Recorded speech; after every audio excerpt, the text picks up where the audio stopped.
Hey everyone, Hannah Mouse One here, and today I am making a paper mache panda for my friend, and it's going to be a small panda hugging a bamboo shoot, wearing a bobble hat and jumper. So here I am just trying to mold out the body, and I'm just adding in the ears and the muzzle of the panda. And at this point, I'm just kind of experimenting, and it looks a lot like a teddy bear. I think it's just because of the wet paper mache texture looks like that faux fur that they have, which doesn't look like hairs. It just looks matted and weird. Here I am trying to shape out the body for the panda, starting off with just a basic cylinder shape, pressing in a place for the head to rest in, and I am building up the back of it, and I'm just adding in the bobble tail and the limbs and the all the accessories I guess the body has, such as the arms and the bamboo shoot. I'm just adding all the different pieces in by making small oblong shapes and then folding the taper at one end, and then you just add them onto the body and then blend the tapered edge in.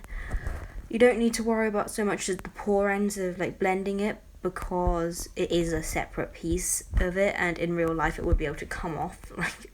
The bear's paws aren't the panda's paws aren't attached to it, so it doesn't matter if it's not perfectly blended. So I made the bamboo shoot, the front paws and the tail, and and the legs. I'm just working on the leg parts, and I'm just building up what I feel like is necessary. I try really emphasizing the the edge of the jumper, but I end up getting rid of that and just painting it on, because I feel like it works better, and you don't need to have every detail on it if you can just paint it on later, because it's just a bit of a waste of time. And sometimes it looks quite bad because things look bigger than they should be, and that can be a bit distracting. So I try adding the head and the body together, and at some point I decided that I don't really like the head, so I do redo that bit. But for now, I'm just trying to work with it, add in the edge of the hat and the bobble and stuff. But yeah, I do redo the head, just to readjust where the ears are, because I felt like they were a bit too high, and it just wasn't working for me, I guess. So I'm still here trying to make the hat look right.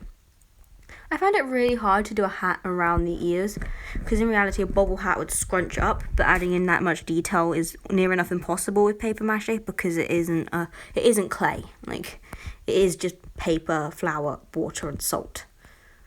So here's me still adding in more details, now using a felting tool. And at this point, I'm really happy with the body, but still unsatisfied with the head shape, and I'm just kind of trying to redo stuff. I try and emphasize things and add bits in. I feel like another part of it was the angle, so here I had to take the head off and I restart with it. Building up the ball shape of the head, and I'm just trying to make it look a bit more smooth and natural, only adding in the pieces that are absolutely necessary as opposed to everything that I could paint on. So I add in the ears, because those are pretty exaggerated on it, and the muzzle part again, and the bobble on the top of the hat. But I don't do the rim of the hat in the same way I did before, just because I think it looks smoother. I readjust the body and try and do that bit again, so it matches the new design for the head, because I wasn't really because it worked well before, but I feel like with the new head design it just needed improving. So it just shows that you can be happy with something, change something about something else, and then suddenly you're not happy with it again.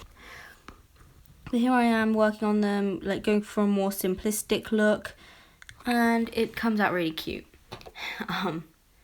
But I'm just adding in the little details such as the limbs, making sure they properly wrap around the bamboo, because one of the things I didn't like in the original model for the body was that the arms didn't wrap around the bamboo stalk in the bamboo shoot in a natural way. It just kind of looked like the bamboo was leaning against the bear and he had his hands there. Paws, I guess. But here I go adding in all the details I need to for the model. I'm And now I'm ready for the paint job. I start with a white base coat, base coat slash the panda's fur, because a lot of this will remain white. But I do an entire complete base coat because I find it helps the paint come through stronger, because the white matte paint is very opaque. Unlike some of the other paints, as you'll see, which don't even want to stick to the white. So if I had that yellowish tint to it, it would take so many coats of paint to do that. Now I'm using my fidget spinner so I can rotate it, and it stops the wet paint touching the table. And I'm just adding in the purple for the hat. I chose purple because that's my friend's favourite colour. And I am now adding in a darker purple for the bobble. It is a darker purple, it just really needs a lot of coats. It's such a weak colour. But I'm just going around rotating it and attempting different pieces. And I'm just touching it up, adding in a edge to the hat and jumper in the same dark purple, so it looks like it's got like a trim. Now I'm attempting to go in the face. I was really nervous about this because it's black details on a white bear. So it's a very difficult thing. And I go in very slowly.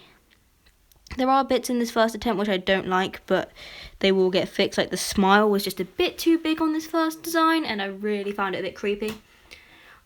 I find it quite difficult to draw pandas in a cute way, just because their eyes are literally just big black circles on their face, which I find it quite hard to draw. In real life, they're super cute, but in my drawings, they tend to just be like black holes on their faces, and it doesn't work normally. So I do add some little white highlights into them at some point. I'm going in and adding in all the rest of the black details, such as the ears and the tail and the limbs. So, which is the main parts that are black on a panda, and it does add a lot. Because before it was looking a lot like a polar bear in a hat. And I'm just adding in the darker sections using a detail brush, and I'm just going over it, being careful as possible not to smudge everything. Now I'm doing the other hind leg. The legs are like sat forward as though it's kind of just sitting up. And I'm just adding in the little black bobble tail, because that's just something I feel like that's important on a panda. Now I'm touching up the face, and I go a bit too big with that eye. I realise that, so I'm a bit annoyed with myself, but I just keep going. And you have to wait for it to be completely dry before you start touching up. But bringing back out the dark purple colour, and I am getting in a slightly bigger brush. The paint at this point was really watery, which confused me a bit. But so it went a bit down onto the lighter section. A lot of the paint job for this was touching up and going back over and adding this in and changing that. It was very much so making a lot of mistakes and having to redo them, because the black is such a bold colour. With a lot of paints you can make a mistake and it's pretty unnoticeable, but if you make a mistake with the black, it stands out like a sore thumb. And I'm completely out of frame here, I'm sorry. There we go. I'm going back over with the white to try and improve, add that in a bit more. And now I'm choosing a green for the bamboo shoot. Again, out of frame, sorry. And it just adds something, I think, to have it holding something. Now I'm going back over with that lighter colour, trying to bring back where I went over it. And I'm going over the bobble again because that paint is so transparent. And now I'm just going over with more details and rotating it. I add in a few more colours, and I just keep moving it around to, as it dries, just to see different angles, because you can't really keep working on the same side, because if you work a different colour next to a wet paint colour, you're more likely to smudge it, and it's harder to fix if you mess up. So I'm just trying to not go over the same area while it's still wet, really. And I'm just going over the black details again. And I'm just touching up everything and adding in more details and just trying to get a nice solid saturated colour on it, which with the transparency of the dark purple was really difficult. I wasn't anticipating how transparent that paint was. It didn't even want to go down on itself properly. Adding in more white details, touching it up with my felting tool, and I am Just going over with more white, try and like improve the face details. You can see my hair popping in and out of frame where I was leaning really close to try and get the details right. I added 2 white dots in the eyes. I'm going over with the green, and now I'm adding in more details on the face and jumper. Adding in the black details again. And just keep trying to fix the colours and make everything even and smooth. And it's really coming along at this point. But I just keep going over with more details. As you can see, the bobble on that hat was still not fully saturated, and that was steadily driving me crazy. But I'm here just adding in the more details on it, and it's starting to look really, really cute. I add in the face details, and it's bugging me how many of these caps are not on the paints. Like, I can't be using all these colours at once. This is sped up by like 12 times, so there's a long time where each of these caps are off. So now I'll go on with Mod Podge, and I just give everything a quick coat. Like, this isn't the final coat, and I will go over another again with paint, but there's 2 reasons I'm redoing it. One, it helps the paint to stick, and for very transparent colours, it's very important that you do this. And also I find it helps make a more solid look if you do a couple coats of Mod Podge between layers of paint. Or you can use watered down PVA glue as an alternative if you don't have Mod Podge, because it is very expensive. But I'm just adding in more details, and I'm just touching everything up again with the layer of Mod Podge, which really helped that dark purple go down better. Redoing the white, and to clean my brush I will always put it in water, then I just swipe it across my hand a few times to make sure there's no excess colour on it, because otherwise I know I'll smudge everything, especially if I'm working on a white model like this one. So I'm going in with that purple again, and I am putting the caps back on the paints that didn't need it at last. Now I'll go back over the black, and I'm just making everything a bit neater now, and it's looking really good at this point. Go back over the eye details, and now I do the entire face, and it looks so cute at this point. And I'm really happy with the face design. And I'm just redoing all the colours again. This is a very repetitive process, as you can tell. I'm just adding in the highlights and shading, and where the divides between the colours are a bit messy. I'm just going over that. I didn't really want to mix a lot of colours on this because I knew it was a white base, and I knew I'd have to do multiple coats, and I don't have any airtight containers, so I'd have to remix the colour every time, and I knew I could not be bothered to do that. So I just used paint straight from the bottle because I knew it would come out with the best results, and it was easier. Go back over that bamboo colour, and just adding in more detail, adding it a nice solid colour in. Use the Mod Podge to go over everything now, and occasionally redoing a bit of colour because Mod Podge does lighten it a lot.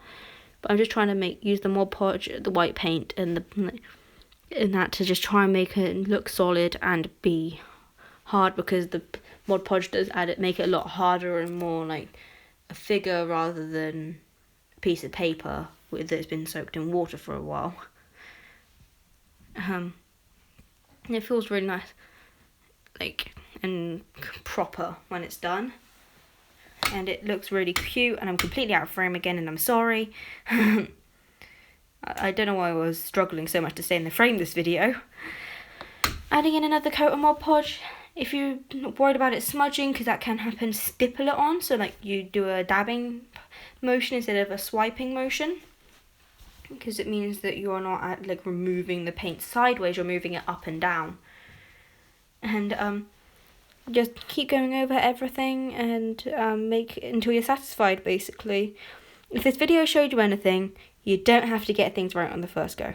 So here is the panda in its completion, and it's super cute, and I'm sure my friend's going to love it. And I'd like to thank you all for watching this video, and I will see you next week. Bye!